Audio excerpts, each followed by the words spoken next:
Student welcome back to my channel Samrat Karni. Student अगर आप exam देने गए हो हिंदी का पेपर और हिंदी के पेपर में अगर आप लोगों को कुछ नहीं आ रहा है तो हिंदी के पेपर को मेरे प्यार बच्चों आप कैसे पास करोगे और हिंदी के पेपर में मेरे प्यार बच्चों आप 100 में 75 नंबर कैसे लाओगे। मेरे प्यार बच्चों सबसे ज्यादा इंपॉर्टेंट क्वेश्चन यह है आखिरकार हिंदी में कैसे पास हो।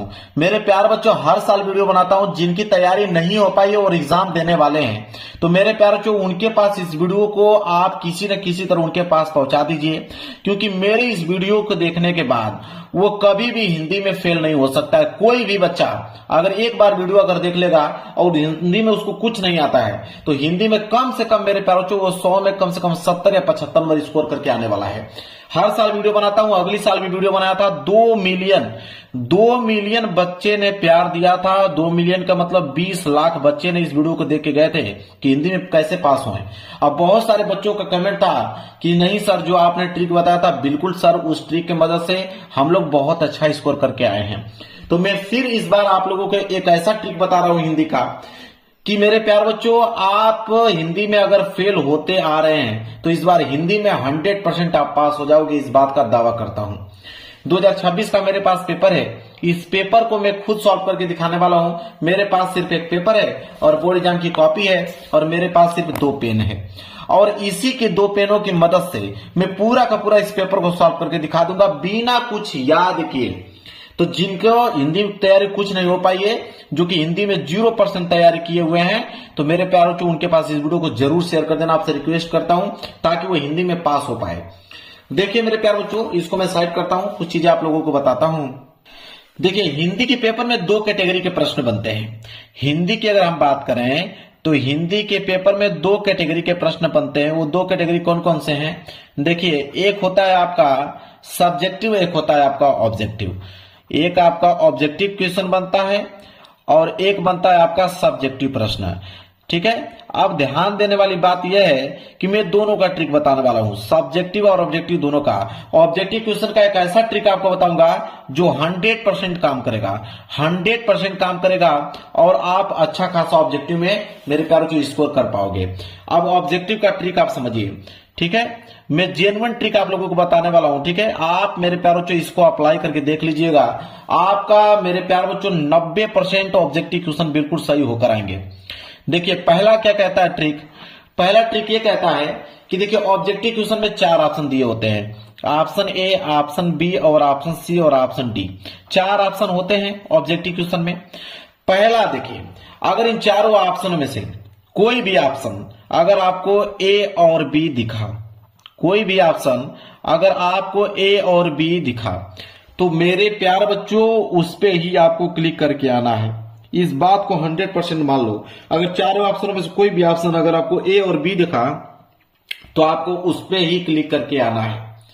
इसके बाद दूसरा नियम यह कहता है कि अगर इन चारों ऑप्शनों में से अगर कहीं पे भी दिखे कि इनमें से सभी अगर चारों ऑप्शन में से कहीं पे भी दिखे तो मेरे प्यार बच्चों आपको उसी पे क्लिक करके आना है, इनमें से सभी वाले ऑप्शन पे। 100% वो ऑप्शन आप लोगों का बिल्कुल सही होगा। इसके बाद तीसरा ट्रिक ये कहता है कि अगर चारों ऑप्शनों में से अगर कोई ऑप्शन ये आ जाए कि इनमें से कोई नहीं, अगर कोई ऑप्शन ये आ जाए कि इनमें से कोई नहीं, तब क्या करोगे तो आप इसी वाले ऑप्शन पे क्लिक करके आओगे कि इनमें से कोई नहीं। तो 4 ऑप्शन में से कोई भी ऑप्शन इन तीनों में से दिखे, ए और बी देखेगा तो इसको मारिएगा, इनमें से सभी देखेगा तो इसको कीजिएगा, इनमें से कोई नहीं दिखेगा तो ये वाला कीजिएगा। 3 ट्रिक मैंने आप लोगों को बता दिया।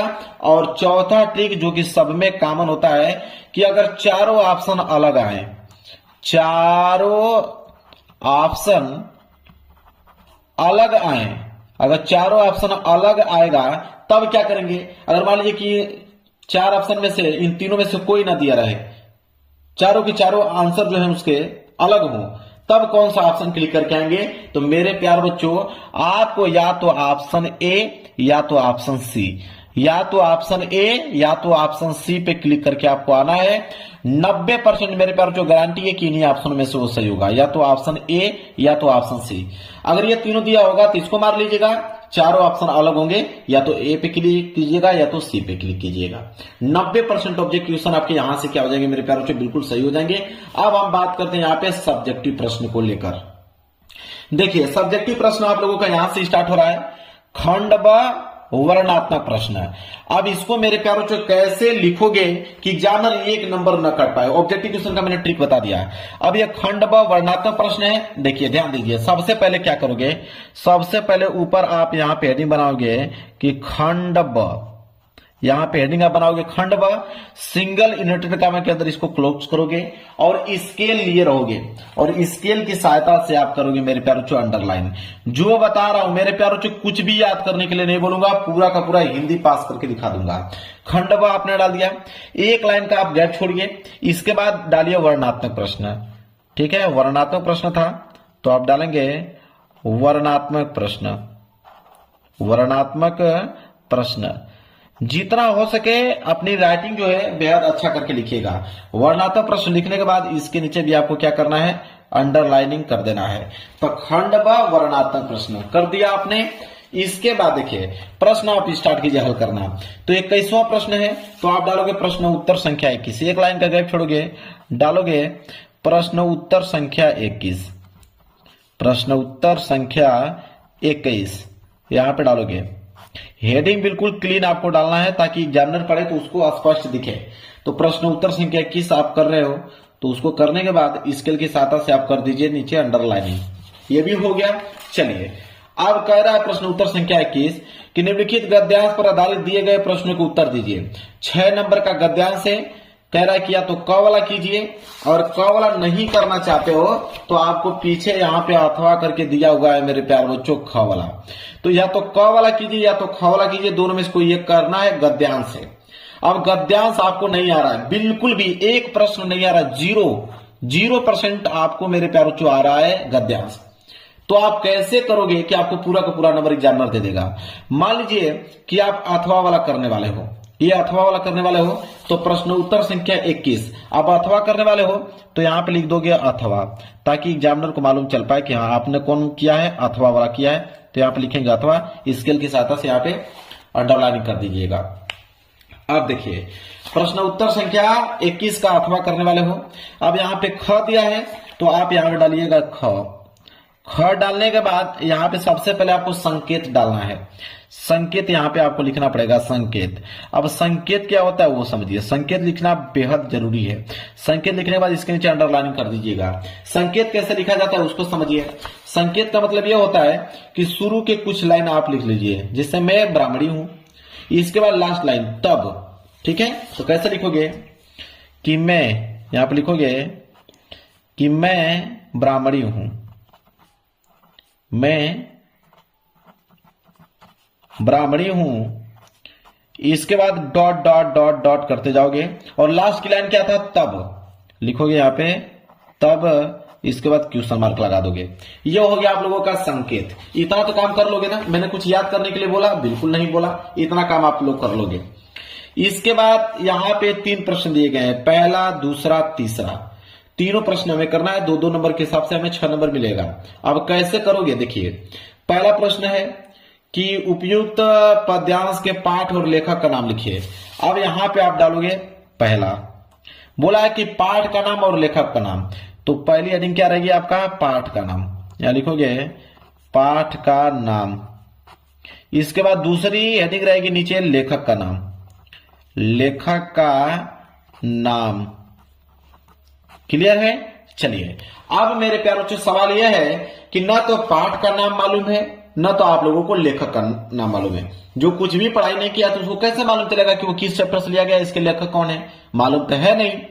तो देखिए यहाँ पे, हालांकि यहाँ पे ममता लिखा हुआ है तो जितने पढ़े रहेंगे बच्चे वो जान जाएंगे कि ममता चैप्टर से लिया गया है और इसके जो लेखक हैं जयशंकर प्रसाद जी हैं। तो जिनको मालूम रहेगा तो उनको तो मालूम चल जाएगा कि ममता चैप्टर से लिया गया है और इसके लेखक कौन है, जयशंकर प्रसाद। आप समझिए, अगर आपको मालूम चलेगा कि पाठ का नाम तो ममता है, बात को समझिएगा ध्यान से तब आपको समझ में आएगा, ममता है और लेखक का नाम जयशंकर प्रसाद है, तो आप लिख दोगे जयशंकर प्रसाद। अब बात यह आती है कि अगर आपको समझ में ना आए तब क्या करोगे आप समझिए, उसका नियम उसका समझिए। जिनको मालूम चल जाएगा कि पाठ का नाम तो ममता है, वो तो ममता लिख देगा। जिनको मालूम चलेगा कि उसके लेखक हैं जो जयशंकर प्रसाद जी, वो जयशंकर प्रसाद जी लिख देंगे। और जिनको नहीं मालूम रहेगा वो क्या करेगा, अब समझिए बात। अगर मान लीजिए नहीं उनको मालूम है कि किस चैप्टर से लिया गया है, तो आपके यहाँ पे बहुत सारे चैप्टर दिए गए हैं। जैसे आपके ममता तो दिया है, एक मित्रता चैप्टर है, इसके बाद भारतीय संस्कृति चैप्टर है। तो अगर आपको नहीं मालूम है, मित्रता लग रहा है, तो आप डायरेक्ट बिंदास आप मित्रता लिख दीजिए। अगर आपको लग रहा है कि मित्रता नहीं भारतीय संस्कृति है, तो बिल्कुल आप भारतीय संस्कृति लिख दीजिए, भारतीय संस्कृति लिख दीजिए। जो आपको समझ में आ रहा है कि नहीं ये नहीं हो सकता, ये होगा, ठीक है, आपको डाउट है, तो किसी भी चैप्टर का नाम अगर आपको मालूम है तो किसी भी चैप्टर का नाम बिल्कुल लिखिए, बिना संकोचे लिख दीजिए। और लेखक का नाम अगर जयशंकर प्रसाद नहीं मालूम है तो आचार्य रामचंद्र शुक्ल जी लिख दीजिए। इसके बाद अगर वो आचार्य रामचंद्र शुक्ल नहीं लिखना चाहते हैं तो डॉक्टर राजेंद्र प्रसाद, जयप्रकाश भारती जी लिख लीजिए, बिहारी जी लिख लीजिए। जो भी नाम मालूम है वो चीज आप लिख सकते हो, यहाँ पे कोई दिक्कत नहीं है। अगर आपको नहीं मालूम है छोड़ के नहीं आना है, छोड़ दोगे एक नंबर नहीं मिलेगा। पाठ का नाम कुछ भी लिखो, लेखक का नाम कुछ भी लिखो। अगर आपको मालूम है तो बिल्कुल करेक्ट लिखिए, और नहीं मालूम है कुछ भी लिखिए। इतना आपको पहला प्रश्न यहाँ पे कंप्लीट हो गया। एक लाइन का गैप छोड़ेंगे, डालेंगे दूसरा प्रश्न। देखिए दूसरा प्रश्न क्या कह रहा है कि गद्यांश के रेखांकित अंश की व्याख्या कीजिए। तो रेखांकित अंश की व्याख्या करना है, तो रेखांकित अंश की व्याख्या है तो दूसरे का हेडिंग आप डालोगे, यहां पे दूसरा ऐसा लिख लीजिएगा, लिखिएगा रेखांकित अंश की व्याख्या, रेखांकित अंश की व्याख्या, ये हेडिंग आप डालोगे, रेखांकित अंश की व्याख्या। मैं थोड़ा जल्दी जल्दी लिख रहा हूं, आप लोग आराम से और राइटिंग को काफी खूबसूरत करके लिखिएगा। और इसके नीचे आप स्केल की सहायता से क्या कर दीजिएगा, अंडरलाइनिंग कर दीजिएगा ताकि दिखने में अच्छा लगे। तो रेखांकित अंश की व्याख्या आपने हेडिंग डाल दिया। अब जहां तक अंडरलाइन किया गया होगा उसका आपको व्याख्या बताना है। तो मैं ब्राह्मणी हूं, मुझे तो अपने धर्म अतिथि देव की उपासना का पालन करना चाहिए, परंतु यहां नहीं, सब विधर्मी दया के पात्र नहीं, परंतु यह दया तो नहीं कर्तव्य करना है। तब इसका व्याख्या करना है, व्याख्या आपको आ नहीं रहा है तो आप पहली लाइन लिखोगे कि लेखक कहता है कि, लिखोगे लेखक कहता है कि, लेखक कहता है कि, क्या कहता है, अब कैसे आगे लिखोगे उसको समझिए। लिखोगे लेखक कहता है कि मैं ब्राह्मणी हूं, मुझे तो अपने धर्म अतिथि देव की उपासना का पालन करना चाहिए। यहां तक पूरी की पूरी लाइन यहां से स्टार्ट कीजिए, पूरी की पूरी लाइन यहां पे क्या करोगे आप छाप दोगे। जैसे लिखा है आप वैसे पूरा का पूरा लाइन यहां पे क्या कर दोगे मेरे प्यारे बच्चों, छाप दोगे। छापने के बाद अब आगे क्या करोगे, तो जो छापे रहोगे उसी को अपने तरीके से अपने भाषा में कुछ ना कुछ एक्स्ट्रा जोड़कर, अपनी भाषा में कुछ ना कुछ बनाकर आप यहाँ पे इतना लाइनिंग व्यक्त करोगे। व्यक्त करने के बाद कुछ भी अपने तरीके से बना लीजिएगा। व्यक्त करने के बाद फिर अगली लाइन यहां से उठाओगे, परंतु यहां नहीं, सब विधर्मी की दया पात्र नहीं, ठीक है, यहां तक, यहां से लेके यहां तक। फिर अगली लाइन जैसे लिखा हुआ है वैसे आप लोगों को छापना है। छापने के बाद फिर अगला चीज क्या करोगे, फिर कैसे लिखोगे, तो वो जो चीज लिखे रहोगे उसी को अपने तरीके से कुछ ना कुछ जोड़कर, कुछ ना कुछ अपने तरीके से बनाकर आप लोगों को अगली लाइन लिखना पड़ेगा। अगर फिर अगली लाइन लिखना पड़ेगा, फिर आपका बचा यहां, परंतु यह दया तो नहीं कर्तव्य करना है। तब फिर अगली लाइन जैसे दिया हुआ है सेम टू सेम वही लाइन यहाँ पे क्या करना है, आप लोगों को उतारना है। उतारने के बाद अपने तरीके से, पेज भर गया, इधर आ जाइए, अपने तरीके से जो कुछ भी उस लाइन में लिखा गया है अपने तरीके से उसमें जोड़कर कुछ बनाकर यहां तक आप लोग यहाँ पे भर दीजिए, पूरी की पूरी लाइनिंग बता दीजिए, कुछ ना कुछ अपने से जोड़कर बना दीजिए। मैं गारंटी लेता हूं कि पूरा का पूरा नंबर आप लोगों को मिलेगा। तीसरा करने जा रहे हो, एक लाइन का गैप छोड़िए, यहां पे डालिए तीसरा। तीसरा डालने के बाद अब तीसरा करना है, तो तीसरा क्या दिया हुआ है देखिए कि छल नहीं तब नहीं स्त्री जाता हूं, तैमूर का वंशधर स्त्री से छल करेगा, जाता हूं वाक्य किसने कहा और क्यों कहा। तो आप आराम से लिख दीजिएगा कि किसने कहा, किसी का नाम लिख दीजिएगा कि उसने कहा, और यह इसलिए कहा, अब क्यों कहा। तो आप देखिए यहां पे आप लोगों को दिया है ना, कुछ लाइन यहाँ पे नीचे भी दिया है, तो यहाँ देखिए छल नहीं तब नहीं स्त्री जाता हूं, तैमूर का वंशधर स्त्री से छल करेगा। अब यहाँ बोला है वंशधर स्त्री से छल कौन करेगा, तो तैमूर का वंशधर, ठीक है, क्यों करेगा, तो लिख दीजिएगा कि भाग्य का खेल है इसलिए करेगा, ठीक है, बनाकर लिख दीजिएगा। इसको जब लिखोगे तो यहाँ पे 2 लाइनें आप लोगों का भी कंप्लीट हो जाएगा, 3 लाइन। अब ये आप लोगों का गद्यांश पूरा क्या हो गया, समाप्त हो गया। समझ में आ गया आप लोगों को। इसी तरह मेरे प्यार बच्चों, अगर आपको प्रश्न संख्या 21 समाप्त, अब अगला प्रश्न संख्या 22 है, उसको देखिए। प्रश्न उत्तर संख्या 21 समाप्त, गद्यांश करने का यही तरीका है। अब हम प्रश्न संख्या 22 पे आएंगे, पद्यांश पे। तो प्रश्न उत्तर संख्या 22 और 22वां जो प्रश्न है वो है आपका पद्यांश। प्रश्न उत्तर संख्या 22 कि निम्नलिखित पद्यांश पर आधारित दिए गए प्रश्नों को उत्तर दीजिए। इसमें भी आपका एक कवला दिया गया है, कवला नहीं कर पाओगे तो अथवा करके आपका खवला दिया गया, दोनों में से कोई एक ही करना है, ठीक है। तो वही चीज प्रश्न उत्तर संख्या 22 डालेंगे और प्रश्न उत्तर संख्या 22 डालने के बाद, ठीक है, अगर आप क वाला करने वाले हो तो आप यहां डालोगे क डालने के बाद क्या डालोगे, संकेत। अगर अथवा करने वाले हो तो यहां पे डालोगे अथवा, यहां पे डालोगे ख, इसके बाद डालोगे संकेत।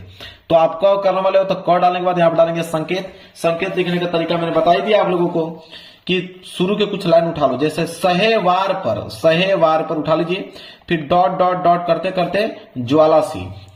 तो चलिए लिखेंगे कैसे, लिखेंगे कि सहे, क्या लिखेंगे कि सहेवार पर डॉट डॉट करते जाइए, और लास्ट लाइन क्या है कि ज्वालासी। तो अभी आप लिखोगे कि ज्वालासी। क्लियर है, ये हो गया आप लोगों का संकेत। संकेत लिखने के बाद इसके नीचे भी 3 प्रश्न दिए गए हैं, पहला, दूसरा, तीसरा। बोला कि उपयुक्त पद्यांश का संदर्भ लिखिए। संदर्भ लिखने का तरीका क्या होता है उसको समझिए। पहला वाला प्रश्न है संदर्भ बोला है, तो आप लिखोगे यहाँ पे संदर्भ। संदर्भ कैसे लिखा जाता है उसको समझिए। लिखोगे यह आपका पद है, पद्यांश है, तो लिखोगे प्रस्तुत पद्यांश। कैसे लिखोगे उसको सीख लो। प्रस्तुत पद्यांश हमारी पाठ्य पुस्तक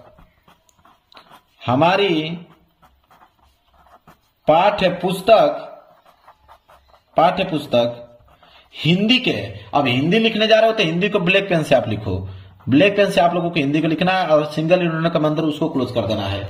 तो प्रस्तुत पद्यांश हमारी पाठ्य पुस्तक हिंदी के, ठीक है। पद है तो पदखंड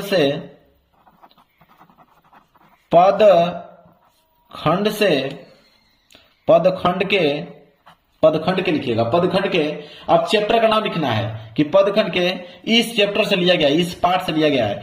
तो यहां पे कोई भी पाठ का अगर आपको नाम मालूम हो, पद्यांश का किसी भी पाठ का नाम अगर मालूम है तो यहां पे लिख दीजिएगा बिंदास, कोई दिक्कत नहीं है। तो फिर लिखिएगा इस पाठ से, आगे लिखिएगा पाठ से लिया गया है, पाठ का नाम यहां पे लिख दीजिएगा, पाठ से लिया गया है जिसके रचयिता, अगली लाइन क्या रहेगी, जिसके रचयिता। अब जिसके रचयिता कौन है, सूरदास जी हैं, कबीरदास जी हैं, ठीक है, महादेव वर्मा जी हैं, जो भी आपको समझ में आ रहा है उनका नाम यहाँ पे लिख दीजिएगा। जो भी आपके दिमाग में जिनका भी नाम चल रहा होगा यहाँ पे आप लिख दीजिएगा, जिसके रचयिता यह है। इस तरह आप लोगों को क्या लिखना है, संदर्भ, ठीक है। फिर एक लाइन का गैप छोड़ के दूसरे प्रश्न की तरफ बढ़ोगे। दूसरा प्रश्न क्या है, यहाँ पे रेखांकित अंश की व्याख्या। तो फिर वही चीज है, रेखांकित अंश की व्याख्या। यहाँ पे क्या बनाओगे, हेडिंग बनाओगे, रेखांकित अंश की व्याख्या। ये हो गया आप लोगों का हेडिंग। हेडिंग बनाने के बाद मेरे प्यारे बच्चों वही चीज, वहां पे लेखक कह रहा था, यहाँ पे कवि कह रहा है, तो लिखेगा कवि कहता है कि, कवि कहता है कि, क्या कहता है, और जो चीज मैं जो ट्रिक उसमें बताया वही ट्रिक फॉलो करना है आप लोगों को, ठीक है। क्या कह रहा है कि जहां तक अंडरलाइन किया गया, एक लाइन लिखिएगा, उसको अपने तरीके से कुछ आगे बना लीजिएगा, फिर ये लाइन जैसे वैसे लिखिएगा और इसी को अपने तरीके से कुछ भाषा में अपने तरीके से बना लीजिएगा। फिर अगली लाइन ले लिखिएगा, फिर उसके आगे कुछ ना कुछ इसके बारे में अपना बढ़ा चढ़ाकर कुछ ना कुछ लिख दीजिएगा। फिर ये लाइन लिखिएगा और इसके बारे में कुछ ना कुछ बढ़ा चढ़ाकर लिख दीजिएगा। हो गया भाई रेखांकित अंश की व्याख्या। तीसरा भी प्रश्न है कि उपयुक्त पद्यांश में किसकी वीरता का वर्णन किया गया है, तो आप इसमें लिख दीजिएगा कि मानव वीर का वर्णन किया गया है, ठीक है। इस तरह इसी पैसेज में से आप लोग लिख दोगे। तो समझ में आ गया, ये भी तीनों प्रश्न है, प्रश्न 21, प्रश्न 22 दोनों मैंने यहाँ पे क्या कर दिया, समाप्त कर दिया। इसी तरह मेरे प्यारों जो प्रश्न संख्या 23 है कि निम्नलिखित संस्कृत गद्य अवतरणों में से किसी एक अवतरण का संदर्भ सहित हिंदी में अनुवाद कीजिए। अभी यह संस्कृत का गद्यांश आ गया, अभी हमने हिंदी का गद्यांश और पद्यांश देखा, अब यह संस्कृत का गद्यांश पद्यांश है। यह 5 नंबर के लिए आता है। यहाँ पे संदर्भ और यहाँ पे हिंदी अनुवाद लिखा जाता है, तो यहाँ पे संदर्भ लिख दीजिएगा, ठीक है, संदर्भ। अब देखिए संस्कृत का गद्यांश का संदर्भ लिखने का तरीका क्या है उसको समझिए। चलिए प्रश्न उत्तर संख्या 23 है, तो वही काम कीजिएगा जो चीज मैं आपको बता रहा हूं। सबसे पहले आप क्या डालोगे, हेडिंग डालोगे, प्रश्न उत्तर संख्या 23, प्रश्न उत्तर संख्या 23 है तो आप डालोगे प्रश्न उत्तर संख्या 23। इसके नीचे अंडरलाइन कर दीजिएगा। इसके बाद इसमें भी आपका दिया है क और ख, कि आप क करने वाले हो कि ख। तो अगर आप क करने वाले हो तो आप लिखिएगा यहाँ पे क, और क लिखने के बाद यहाँ पे क्या लिखेंगे, संकेत। संकेत लिखने का तरीका मैंने बता दिया एक बार, उसी तरह आप लोग संकेत लिख दीजिएगा। संकेत लिखने के बाद दो ही चीज इसमें लिखना होता है, एक आपका संदर्भ, इसके बाद हिंदी अनुवाद। तो पहले नहीं डालिएगा यहाँ पे संदर्भ, संदर्भ नहीं डालने के बाद एक होता है हिंदी अनुवाद। तो पहले संदर्भ लिखिए, संदर्भ पे 2 नंबर मिलेगा। तो संदर्भ लिखने का तरीका क्या है, लिखोगे प्रस्तुत गद्यांश हमारी पाठ्य पुस्तक, लिखोगे कि प्रस्तुत गद्यांश हमारी पाठ्य पुस्तक, प्रस्तुत गद्यांश हमारी पाठ्य पुस्तक। अब हिंदी, तो आप लिखोगे हिंदी को ब्लैक पेन से, मैंने बताया आप लोगों को, क्या लिखोगे हिंदी के, अब ये जो लिया गया है संस्कृत खंड से लिया गया, तो बस यही लिखोगे आप कि संस्कृत खंड, हिंदी के संस्कृत खंड में संकलित, खंड में संकलित। अब किसी भी चैप्टर का नाम लिख दीजिएगा, आपका मन करे तो वाराणसी लिख दीजिएगा, ठीक है, आपका मन करे तो वीर वीरेन पूजिते लिख दीजिएगा, आपका मन करे तो भारतीय संस्कृति चैप्टर लिख दीजिएगा। तो जो आपको चैप्टर का नाम मालूम है यहाँ पे लिख दीजिएगा, ठीक है। इस पाठ से लिया गया है, इस पाठ से लिया गया। इतना काम कर दीजिएगा कि नहीं आप लोग, इतना काम करोगे जैसे तुरंत 2 नंबर मिलेगा। एक लाइन का गैप छोड़कर लिखोगे हिंदी अनुवाद, क्या लिखोगे हिंदी अनुवाद, यहाँ पे डालोगे। अब इसका हिंदी अनुवाद तो आप कर नहीं पाओगे क्योंकि आपने तो पढ़ाई किया ही नहीं है। तो इसका जो दिख रहा है इतना, इसका हिंदी अनुवाद करना है, तो हिंदी अनुवाद कैसे करोगे, नहीं कर पाओगे। तो इसका हिंदी अनुवाद करने का मैं तरीका आपको बताता हूं। आपके यहाँ आगे शुरू में ही आपको पैसेज दिया था, शुरू में ही आपको मेरे प्यारे बच्चों यहाँ पैसेज दिया गया था। तो इसी पैसेज में से, बीच में से, जैसे यहां से उठा लीजिएगा और यहां से लेकर यहां तक पूरा पूरा जैसे दिया है, बस अंडरलाइन मत कीजिएगा, जैसे दिया है पूरा का पूरा हिंदी का वर्ड यहां तक उठा लीजिएगा। और पीछे भी कुछ दिया है, पीछे भी यहां तक दिया है, यहां तक पूरा का पूरा जैसे दिया है पूरा का पूरा लिख डालना। जैसे लिखोगे यहाँ पे हिंदी अनुवाद में पूरा का पूरा यहां तक ये पेज जो है यहां तक भर जाएगा और एग्जामिनर तुरंत चेक करेगा, 3 नंबर यहाँ पे देगा, 2 नंबर यहाँ पे देगा। आपका संस्कृत का गद्यांश बिल्कुल तैयार हो गया। इसी तरह संस्कृत का पद्यांश भी आता है, तो आप यही ट्रिक संस्कृत के पद्यांश में भी लगाओगे। देखिए बोला है ना प्रश्न उत्तर संख्या 24 कि निम्नलिखित संस्कृत पद्यांशों में से किसी एक का पद्यांश का संदर्भ सहित हिंदी में अनुवाद कीजिए। तो पद्यांश है, इसमें भी आपके क दिया है और एक अगर क नहीं करना चाहते तो अथवा करके ख। तो सबसे पहले आप प्रश्न उत्तर संख्या डाल लीजिएगा, क करने वाले हो तो क डाल लीजिएगा। इसके बाद संकेत लिख लीजिएगा, संकेत लिखने का तरीका मैंने बता दिया। इसके बाद संदर्भ लिखने का भी तरीका मैंने बता दिया है, ठीक है। संदर्भ इसका कैसे लिखोगे, यहाँ पे तो यहाँ प्रस्तुत गद्यांश था तो बस यहाँ पे प्रस्तुत पद्यांश लिखोगे कि प्रस्तुत पद्यांश हमारी पाठ्य पुस्तक हिंदी के संस्कृत खंड में संकलित। अब उसी चैप्टर, या तो वाराणसी, या तो भारतीय संस्कृति, या तो वीरेन बिन पूजते, कोई भी चैप्टर का नाम मालूम है यहाँ पे लिख दीजिएगा, इस पाठ से लिया गया है। हिंदी अनुवाद हेडिंग डालने के बाद बस मात्र 2 ही लाइन का तो अनुवाद करना है। तो हिंदी यहाँ मैंने शुरू में ही आपको बताया कि यहाँ पे पद्यांश दिया गया है, मैं दिखा देता हूं। इसी पद्यांश में से या तो यह पद्यांश जो दिया है इसी के बीच में से 2 लाइन का है, 2 लाइन कहीं बीच में से उठाकर लिख दीजिएगा, ये हो जाएगा आपके संस्कृत का पद्यांश। क्लियर मेरे प्यारे बच्चों, समझ में आ गया आप लोगों को, कोई डाउट नहीं होना चाहिए। इस तरह प्रश्न उत्तर संख्या आपका 24 भी समाप्त हो गया। इसके बाद गया प्रश्न उत्तर संख्या 25 कि स्वपठित खंड काव्य के आधार पर निम्नलिखित प्रश्नों में से किसी एक का उत्तर दीजिए। खंड काव्य, देखिए मेरे प्यारे बच्चों, खंड काव्य जिला वाइज जाता है। तो एक बात तो एकदम बिल्कुल याद कर लेना कि पहले आप यह याद कर लो कि आपके डिस्ट्रिक्ट में कौन सा खंड काव्य पूछा जाता है, तभी तो बनाकर लिखोगे। अगर आप कोई दूसरा भी लिख दोगे तो 1 नंबर नहीं मिलेगा, वो समझ जाएगा कि नहीं वो किसी दूसरे डिस्ट्रिक्ट का लिखा हुआ है, भले गलत लिखा है आपने, लेकिन ये तो आप पता कर लें कि आपकी डिस्ट्रिक्ट में कौन सा खंड काव्य पूछा जाता है। खंड काव्य बहुत सारे हैं, आप देख लेना या तो कमेंट कर लेना, इस वीडियो में बता दूंगा कि आप किस डिस्ट्रिक्ट से बिलोंग करते हो तो आप कौन सा खंड काव्य पढ़ना है।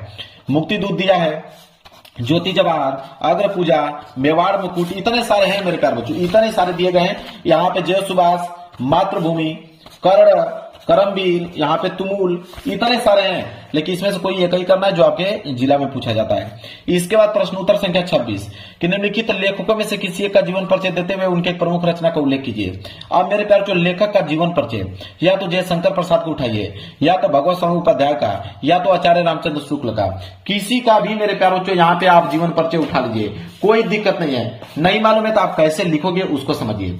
अगर मान लीजिए आपका मन कर रहा है जयशंकर प्रसाद जी का जीवन परिचय लिखने का, तो आप सबसे पहले क्या लिखोगे कि जयशंकर प्रसाद का जन्म। अब जन्म तो मालूम नहीं है, ठीक है, कि किस सन में हुआ है, तो याद रख कोई भी सन लिखिएगा 1800 से स्टार्ट होना चाहिए। वैसे तो उनका जन्म 1889 में हुआ था, आपका मन करे तो 1884 लिख दीजिएगा, आपका मन करे तो 1885 लिख दीजिएगा। अगर नहीं मालूम है तो ये तो ट्रिक अपनाओगे, लेकिन याद रहे ट्रिक अपनाना भी तो 1800 से स्टार्ट होना चाहिए कि जयशंकर प्रसाद का जन्म सन 1889 ईस्वी में हुआ था। इनके पिता का नाम नहीं मालूम है तो कोई भी नाम लिख देना। आपके ही गांव में किसी लोगों का नाम है या तो अपने ही पिता का नाम लिख देना, या किसी भी पिता का नाम। अगर नहीं मालूम है तब यही ट्रिक लगाना कि इनके पिता का नाम यह है, इनकी माता का नाम यह है, उनका बचपन इस तरह था, आर्थिक स्थिति कमजोर होने के कारण उन्होंने घर पे ही अध्ययन किया, हिंदी, संस्कृत, उर्दू, फारसी भाषा का अच्छे से अध्ययन किया। वो बहुत संघर्षशील व्यक्ति थे। अल्प अवस्था में ही मतलब उनके क्षय रोग के कारण या किसी रोग के कारण उनकी मृत्यु किस सन में हुआ। तो जब मृत्यु की बात आए तो 1900 में लिखना। वैसे भी उनकी मृत्यु 1937 में हुआ था जयशंकर प्रसाद का, तो आप 1935, 1968 कुछ भी लिख दीजिएगा, लेकिन स्टार्ट 1900 से होना चाहिए। रचना की अगर हम बात करें, रचना पे 2 नंबर मिलता है। तो जयशंकर प्रसाद की रचना तो बहुत सारी, कमानी, लहर, झरना है, लेकिन आपका मन जो जिनकी भी रचना अगर आपको मालूम है बिंदास आप उनकी रचना लिख दीजिएगा। किसी भी रचना अगर आपको मालूम है, दुनिया का कोई भी रचना अगर आप याद किए हो तो उनको लिख दीजिएगा, कोई दिक्कत नहीं है। इसी तरह यही नियम कवि के जीवन परिचय में भी लागू होता है। सेम ट्रिक जो मैंने बताया लेखक के जीवन परिचय लिखने के लिए, सेम ट्रिक वही कवि के जीवन परिचय में भी लागू होगा। जो ट्रिक मैंने बताया, रचना अपना किसी भी तरीके से लिख दीजिएगा। कोई भी रचना अगर आपको मालूम है लिखिएगा बिंदास, कोई दिक्कत नहीं है। अब आइए, अब दिया है कि अपनी पाठ्य पुस्तक में से कंठस्थ कोई एक श्लोक लिखे जो इस प्रश्न पत्र में ना आया हो। 2 नंबर मिलेगा। श्लोक लिखना है मेरे प्यारे, जो 2 ही लाइन को तो श्लोक होता है, ठीक है, 2 लाइन का आप लोगों का श्लोक लिखना है। तो श्लोक कैसे लिखोगे, देखिए आप चाहोगे तो ये जो इसी में से श्लोक बना लोगे। 1 लाइन यह लिख लो और उसी के जस्ट नीचे ये लाइन लिख दो। 2 लाइन यहाँ पे लिखोगे, एग्जामिनर को थोड़ी मालूम चलेगा कि आपने ये उठाकर लिख दिया है, उनको मालूम चलेगा कि हाँ 2 लाइन का पोएम आपने लिख दिया है। अगर इस तरह नहीं लिखना चाहते हो तो एक ट्रिक और बताता हूं मेरे प्यारे बच्चों। ये जो संस्कृत का जो गद्यांश दिया है, संस्कृत का गद्यांश में से आप लिख सकते हो श्लोक। कैसे, देखिए बीच में से 1 लाइन उठा लीजिए और जस्ट उसके नीचे मेरे प्यारे बच्चों ये वाली लाइन लिख दीजिएगा।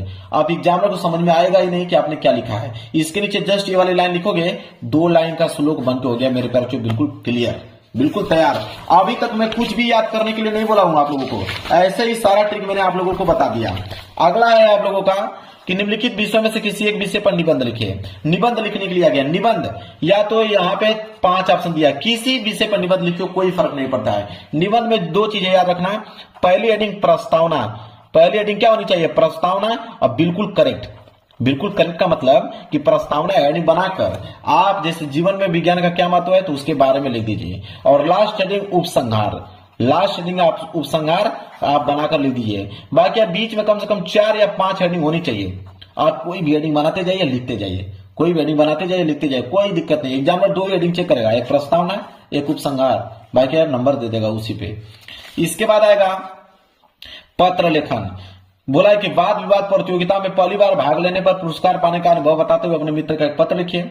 या तो ये नहीं करना चाहते हैं तो वाद विवाद प्रतियोगिता में प्रथम स्थान प्राप्त करने अपने चचेरे भाई को बधाई देते हुए एक पत्र लिखिए। अगर आपको पत्र लिखना है सबसे पहले आप ऊपर लिखिए यहाँ पे एड्रेस। बिल्कुल सिंपल है, पत्र तो बिल्कुल सिंपल है। सबसे पहले आप एड्रेस लिखिए, एड्रेस में आप उनका नाम लिखिए, इनके बाद ग्राम का नाम लिखिए, पोस्ट का नाम लिखिए, ठीक है, जिला का नाम लिखिए, बिल्कुल कायदे से उनका एड्रेस लिखिए। फिर लिखिए यहाँ पे कि ये प्रिय मित्र, यहाँ पे लिखेंगे प्रिय मित्र। अब यहाँ पे तो कहानी लिखना है कि मैं ऐसा करता हूं, मैंने जब सुना कि तुमने वाद विवाद प्रतियोगिता में भाग लिया है तो मुझे जानकर बहुत खुशी हुआ। मुझे यह मालूम चला कि तुमने वाद विवाद प्रतियोगिता में पहला स्थान प्राप्त किया है। मुझे बचपन से ही यह मालूम था कि तुम कुछ ना कुछ अपने जीवन में जरूर करोगे, क्योंकि तुम्हारी रुचि पढ़ाई लिखाई में थी। जाहिर सी बात है, जो पढ़ने लिखने में तेज रहेगा तभी तो वाद विवाद प्रतियोगिता में प्रथम स्थान पाएगा। तो उसकी जितनी तारीफ की जाती है पढ़ाई के रिलेटेड सब करते जाइए। आशा करता हूं कि तुम भविष्य में इसी तरह आगे बढ़ते रहो। और बताओ घर पे सभी लोग अच्छे हैं, चाचा चाची को मेरा प्रणाम कहना, ठीक है। बस इतना लिखने के बाद तुम्हारा मित्र या तुम्हारा भाई, यहाँ पे अपना नाम, तो नाम मत लिखिएगा आप, क ख ग ये लिखना है। अब लो पूरा का पूरा पेपर हो गया समाप्त। मैंने पूरा का पूरा पेपर कर दिया समाप्त बिना कुछ याद किए। मैंने आपसे कहा कि ये चीज याद करना है, कुछ भी नहीं बोला हूं कि ये चीज याद कीजिए। इसी तरह अगले साल भी वीडियो बनाया था, 20 लाख बच्चों ने देख के गए थे, बहुत सारे बच्चे पास होके आए, कोई फेल नहीं हुआ है। तो अगर नहीं आता है हिंदी में आप लोगों को 0% तैयारी है, दावा करता हूं कि आप पास हो जाओगे, इस बात की गारंटी लेता हूं। तो वीडियो को लाइक कर देना, चैनल पर नए हो तो चैनल को जरूर सब्सक्राइब कर लेना। मिलेंगे एक प्यारे से नेक्स्ट वीडियो में, तब तक के लिए धन्यवाद।